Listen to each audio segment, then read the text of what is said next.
Hi, thank you for stopping by. I'm going to read the story called Arthur Meets the President. Listen carefully, class, said Mr. Ratburn.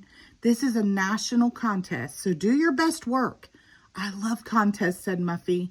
What do I win? The winner visits the White House in Washington, said Mr. Ratburn. What do we write about? Asked Arthur. The subject is How I Can Help America Great, said Mr. Ratburn. Everyone started writing. Arthur started thinking. He thought about the time he and D.W. helped old Miss Tibble clean her yard. He thought about how much more they could do in the neighborhood if the whole class helped. Then he began to write. Weeks later, when Mr. Haney, the principal, was opening the mail, his hands began to shake. "It's a letter from the president," he gasped. Miss Tingley, the secretary, fainted. Prunella, who was in the office with a stomach ache, suddenly got better. "Open it," she shouted. Mr. Haney clicked on the PA system. "Attention, everyone. The President of the United States has written to announce the winner of the How I Can Make America Great contest. And the winner is our very own Arthur. He and his class are invited to attend a special ceremony at the White House." Mr. Ratburn's class went wild.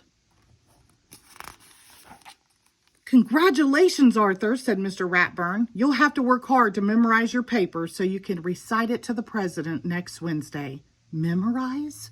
Recite?" asked Arthur. "Of course," said Mr. Ratburn. "We'll all be cheering you on." "You're on TV," screamed D.W. when Arthur got home. "Listen. He will recite his winning essay to the president and all of America," the announcer was saying.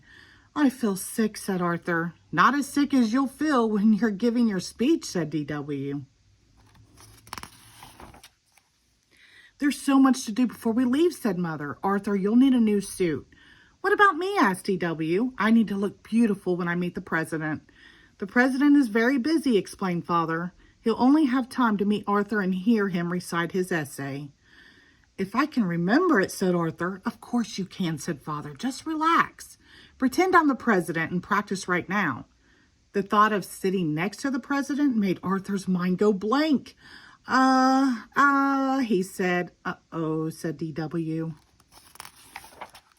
Monday at school, everyone was busy planning the trip. "Oh boy, no homework for 3 days," said Francine. "Not quite," said Mr. Ratburn. Everyone groaned. "Each of you will have to do a report," he explained. "As we tour Washington on Wednesday, you will be our guides, so get to work. I'll see you all at the airport tomorrow morning." Arthur tried to study his speech on the plane. "Don't forget to mention me to the president for the Teacher of the Year award," Mr. Ratburn reminded him. "Aren't you excited?" asked Buster. "I'm too nervous to be excited," said Arthur. "You need help," said D.W. "I'll make the speech for you. I have a lot of ideas about how to run the country." That night at the hotel, Arthur was too worried to sleep. "What in the world are you doing?" asked Father. "What if I forget my speech and the president laughs at me?" Arthur asked. "The president would never laugh at you," said Arthur. "Why don't you write your speech on note cards and keep them in your pocket?" he suggested, "just in case." "What a great idea," said Arthur. He felt much better. "Now try not to worry and go to sleep," said Mother. The next morning, everyone met in front of the Jefferson Memorial. "Arthur, you look so handsome," said Francine. "Ready to meet the president?" said Mr. Ratburn. "I guess," said Arthur. He reached into his pocket to make sure the note cards were there. "Time for your reports," called Mr. Ratburn. "Only 1 more hour until we're due at the White House." "Our first stop is the Washington Monument, the tallest building in Washington," explained Francine. 898 steps to the top. "Everyone ready?" "Are you kidding?" said D.W. "I'm taking the elevator." "This is the Capitol where Congress makes the nation's laws," said Sue Ellen.